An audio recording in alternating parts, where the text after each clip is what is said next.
Ladies and gentlemen, you're on to My Media Prime and you're watching via 6:30 p.m. Prime News live from Studio A at Fengudrong Bange in Douala, the economic capital of Cameroon. Thanks for being with us on the second edition of the week. My name is Genda Peldrin Blanche King. To begin the news this evening, the SDF NEC meeting organized this Saturday has cast doubts on the credibility of the just ended regional elections and set the pace for the revamp of the party come next year. Our reporter Evers Bo spoke with Ni John Frundi and compiled the following.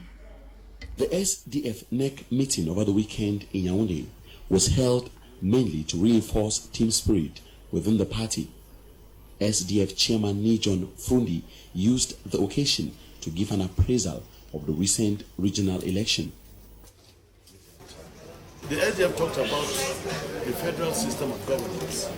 They've come in with decentralization.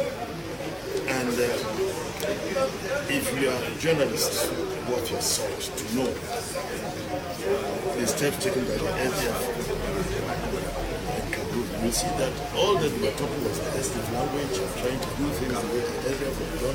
And because the SDF absented themselves from these elections, they smoothed everything to make it look free.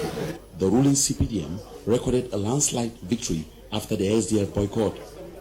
A state media reporter wanted to know the rationale behind the party's decision. Does the SDF not blame itself for the poor results it's recording? Shut up your mouth. Is there nothing to... I say shut up your mouth, because the SDF, you've seen the SDF fighting these things all along. You see the masquerade that they've been playing, pushing things this way, that way. Now they have to come with ambas. Now they have to come with the army. The army started shooting guns in the morning. You didn't go out as a journalist. Why didn't you go out? Early next year, the SDF will hold another NEC meeting to take major policy decisions and strategize on how to get back to its glory days. As countries in Africa continue to record new cases of COVID-19 related deaths, calls for the respect of anti-COVID-19 measures have gone above the bar. President Paul Biya has, however, been recognized by the World Health Organization for exemplary efforts to contain COVID-19 in Cameroon. Details in the following report. Against expectations, Africa has so far recorded a lower tally of COVID-19 cases and deaths compared to other continents, though in recent weeks, countries have witnessed a resurgence in new cases and deaths. According to the World Health Organization, Cameroon has recorded 50 serious critical cases, 920 active cases, 23,851 recoveries, and 443 deaths, bringing the country's cases to a total of 25,214. Many African countries have been praised for their effective response to curbing the spread of the pandemic. President Paul Biya of Cameroon being amongst leaders appreciated by the World Health Organization. According to the regional director of the World Health Organization for Europe, Dr. Hans Harry, President Biya's efficient management of COVID-19 is an example to emulate. Egypt, DR Congo, and South Africa are amongst nations that have announced the second wave of the pandemic, recording new active cases and deaths in less than a month. The pandemic is far from over. WHO continues to be concerned about the increasing trends in Africa, Eastern Europe, Latin America, and some Asian countries. The World Health Organization recommends strict respect of barrier measures till COVID-19 is appropriately handled across the world. Head of State, His Excellency President Paul Biya has signed a decree creating new state corporation for the development and promotion of the mining sector in the country. The National Mining Corporation, Sokamin, is charged with the exploitation of minerals, as Nora Kakebi tells us in the following report.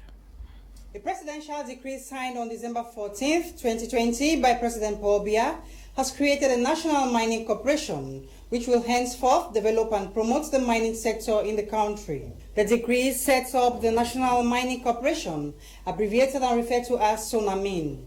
It is worth noting that as of April 2008, Cameroon has had no industrial mining history. The country's undeveloped mineral resources include bauxite, gold, granite, amongst others. The presidential decree signed yesterday, therefore, specifically outlines the mission, organization, functioning, area of activity, and recruitment of personnel into the corporation. According to some articles carried in the decree, Sonamin will therefore be a public corporation with the state as sole shareholder and may not be open to other private entities. Meanwhile, another article of the presidential decree stipulates that the mining corporation shall have a legal personality and financial economy.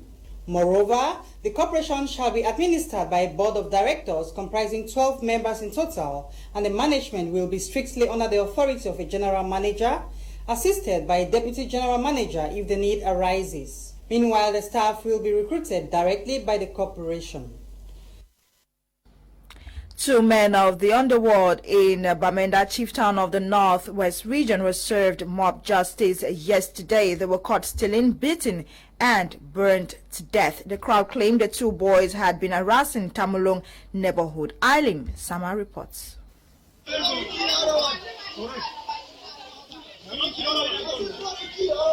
Chaos, anger, and the spirit of vengeance gripped the inhabitants of Cameroon neighborhood, a quarter in the Bamenda 3 municipality, Monday, December 14, 2020, giving them no other alternative than mob justice, a phenomenon growing deep into the roots of almost every community in Cameroon for decades now.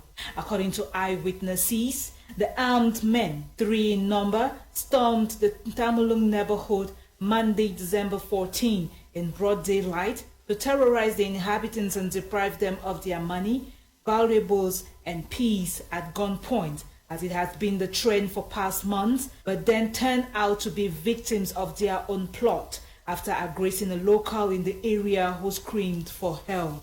As the story goes, one of the bandits narrowly escaped, while the other 2 got beaten mercilessly and later on roasted before law enforcement officers stormed the scene at Sonak Street, a quarter close to Cameroon, where the hoodlums were roughly pulled to and blazed. Firefighters also rushed to the scene, but it was too late to save these men of the underworld, whose harassment quest came to a definite end Monday, December 14 in Bamenda. At press hour, the smell of burnt corpses could be perceived in and around the area as the mortal remains of the 2 laid in the middle of the street, pending burial by officials of the Bamenda City Council. It is worth noting that arsons, maiming, killings, kidnappings, and outright terror now characterizes the daily life in some parts of the 2 restive regions, with some accusing fingers allegedly pointing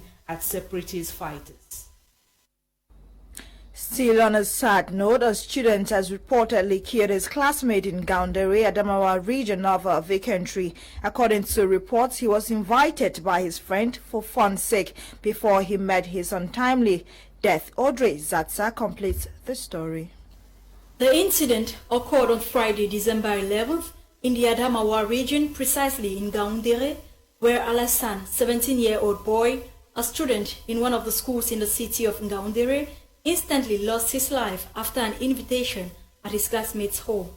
According to sources, 17-year-old Alioum, the perpetrator, had invited his friends to his family house for fun after classes in the absence of his father. Once on the spot, the young man took out his father's hunting rifle for them to take snapshots for social media, and in the course, as he mishandled the weapon containing bullets, his friend received a bullet from it at his neck and died on the spot. Alassane was buried following Sunday as the Muslim tradition demands. Alarmed of the situation, security forces were alerted. Both families are still in shock as investigations have been opened. Away from that, new executive members of the Cameroon Association of English-Speaking Journalists, Kamer Northwest Chapter, were commissioned into office over the weekend in Bamenda. The newly commissioned members are expected to effectively man the affairs of the association according to the rules and regulations and the goals of the body. Charles Kebwa tells us more from Bamenda. The new EXCO of the Northwest Chapter of Cameroon Association of English-Speaking Journalists, Kamer, with Ndichambong Elvis as president and 9-man bureau of the association, were officially commissioned into office over the weekend in Bamenda. The whole nation is proud of the Northwest chapter of Cameroon. And the commission of the new team today, led by Ntitsemom Evans, was another moment for the Cameroon family to celebrate leadership that delivers. The records show that successive leaders of Cameroon Northwest have always excelled, and they have always led in a way that inspires hope. And that's why we're today not only commissioning them, but celebrating successes, celebrating achievements. They're indeed achievers. And that's why we're commissioning them today, for them to continue the chain and praying that God should continue to shine the faces of leaders of Cameroon, so that they should serve journalism well by serving Cameroon. Taking over from the Ambe Macmillan Hour-led executive, very confident that the new team will live to expectation. Half of the team is made up of the same members I used in my ESCO, and I'm privileged to have had the president too from my team. I think that they already have the spirit of what we did, and I'm rest assured that with the same momentum with which we functioned during the mandate which I had, he is going to push our dreams through, and that which we were unable to achieve, he will achieve them and do even more. The Chambon Elvis, Northwest Cameroon's new president, promised that he and his executive will do all their best to maintain the status quo and make the over 75 members of Cameroon's Northwest grow in terms of professionalism. So the first thing we want to do is to maintain the steam left by the Ambe-led team. We want to maintain the steam. We want to increase the membership from 76. Our target that has been given by the national ESCO is 125. We also do not just want to improve on the membership, we want to improve on the professionalism of our members. That's why our watchword for this 2 years in office is ethics and professionalism. Members, through prayers, stretch their hands in unison to the new team and promise their support for the growth of the association. On our cultural page, sons and daughters of the 4 villages that make up the Wovia clan have been called to preserve their cultural identity. The call was made by the chiefs of the Wovia Chiefs Conference during the 3rd edition of the Wovia Cultural Festival, which took place over the weekend. Details with Kumano Rainbow. It was an atmosphere of joy and celebration as sons and daughters of the Wovia clan came out in their numbers to celebrate the 3rd edition of the Wovia Cultural Festival, dubbed Malukumambua. Welcoming the population, the traditional ruler of Wovia village, Chief Dikanjo Malumbe George, called on the sons and daughters of the Wovia clan to come together than never before to preserve their cultural identity, which has been threatened by inculturation. He regretted the fact that the indigenous rights of the Wovia people are being infringed by settlers who claim to be coastal Bakwarians, meanwhile they are settlers. He called on the Wovia indigents to form a synergy to revive the cultural heritage of the people of Wovia clan who have one ancestral lineage. The purpose of this coming together was to bring the youth together to practice what their parents were learning, not to leave out the tradition. The canoe race is part of our own tradition. When we are going in the sea, we used to use canoe, paddling and so on. And annually, we have to do this exercise. The annual come together culminated with the canoe race, which saw the peddlers of Sangomaya emerging victorious over the boys of His Royal Highness Chief Etule pulling boat. The over 900 meters canoe race took the peddlers from the shores of Wovia Beach to Down Beach Limbe and back to Wovia Village. The canoe race gave the opportunity for the village traditional council to present to the public a new acquired pulling boat to be used for the Limbe Festival of Arts and Culture and other cultural festivals across the nation. The end-of-year cultural festival brought together sons and daughters of the 4 villages that make up the Wovia clan, with Chief Oswald Ekomboni Njombo present for his first official outing as the chief-elect of Ndame village, the last village to complete the Wovia clan, which has been without a traditional ruler for close to a century. Fon Quinta has details of stories in Africa in the following report. Nigerian Islamist extremist group Boko Haram has claimed responsibility for the kidnapping of more than 300 students from a school attacked last Friday in Katsina State, northwest Nigeria. In a 4-minute audio message, a man claiming to be Boko Haram leader Abubakar Shekau said the attack was against Western education, as he holds the action is to promote Islam and discourage non-Islamic practices, as Western education is not the kind of education allowed by Allah. A total of 333 students are still missing, though negotiations are underway to rescue them. Meanwhile, campaigning has started in Central African Republic as the country gears up for 10th presidential vote on December 27. Over the weekend, some candidates braved the threats in the central city of Brea, marred by armed violence. The elections on December 27 in the Democratic Republic of Congo will be the second since fighting broke out in 2013 following coup that overthrew Francois Bozizé. Let's move over to Ivory Coast, where President Alassane Ouattara has been sworn for a third term in office in the midst of a political crisis. The solemn ceremony of 78-year-old Alassane Ouattara, who won a disputed third term on October 31, was attended by 13 African counterparts, as well as former French President Nicolas Sarkozy. During oath-taking, President Ouattara declared that education, health and youth unemployment will be his major priorities, and equally that the country will receive its first COVID-19 vaccine in April next year. It should be recalled that when Mr. Ouattara won with more than 94% of vote, opposition accused him of breaching the constitution by seeking a third term, thereby announcing a transitional government. Étape Content has World Roundup in the French language. Aux États-Unis, le collège électoral a confirmé hier lundi la victoire de Joe Biden à la présidentielle. I am pleased to announce that Joseph R. Biden has received 16 votes for President of the United States. The electors of the Commonwealth of Pennsylvania have cast 20 votes for the Honorable Joseph R. Biden for President of the United States and 20 votes for the Honorable Kamala D. Harris for Vice President of the United States.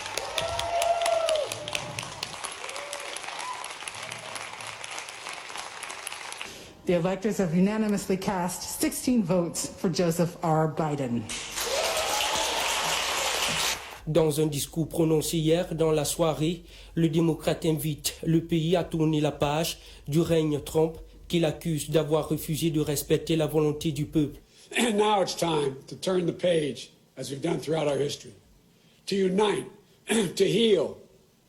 As I said in this campaign, I will be president for all Americans. Joe Biden, après la confirmation des grands électeurs, est ainsi désormais officiellement le président élu des États-Unis d'Amérique. En France, le Premier ministre de la République française, Jean Castex, a recommandé aux parents d'élèves de ne pas envoyer leurs enfants à l'école jeudi et vendredi. Les établissements recevant du public, dont nous avions prévu la réouverture au 15 décembre, resteront fermés 3 semaines de plus. Les conditions posées pour leur réouverture ne sont hélas pas réunies. Il s'agit principalement des cinémas, des théâtres, des salles de spectacle, des musées, mais aussi de l'accueil du public dans les enceintes sportives, dans les cirques, les parcs zoologiques ou encore les salles de jeux et les casinos. Il a également conseillé aux Français de s'auto-confiner une semaine avant les fêtes de Noël afin de limiter les risques de contamination. Cette décision intervient après l'avis du Conseil scientifique. Preparations are gaining steam ahead of the 2021 African Nations Championship to take place in Cameroon. The Prime Minister, Head of Government, Chief Dr. Joseph Diangote, is in Douala to inspect infrastructures ahead of next month's event. Sportsman Fabrice Kendinga was part of the Prime Minister's convoy. Prime Minister and Head of Government of the Republic of Cameroon, His Excellency Chief Dr. Joseph Diangote, has just arrived at Sawa Hotel here in Douala, where he's going to be here for a couple of days to inspect infrastructure ahead of the upcoming African Nations Championship that will take place right here in Cameroon next month. And so the Prime Minister is already here, the Minister of Sport, alongside some dignitaries who are going to be inspecting infrastructure in the nation's economic capital, as well as in Boya, capital of the southwest region of Cameroon, ahead of the African Nations Championship and, of course, the Africa Cup of Nations 2022.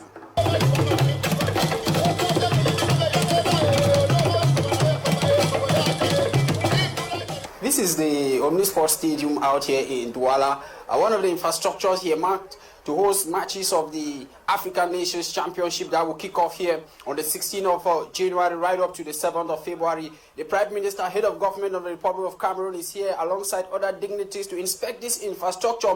Let's note here that today is the 15th of December, set aside by the Confederation of African Football for all infrastructures that will host this competition to be handed to the Confederation of African Football by the government of Cameroon. Reasons why the Prime Minister is here alongside the Minister of Sport and other dignitaries to inspect this infrastructure ahead of the competition, which begins in a month's time.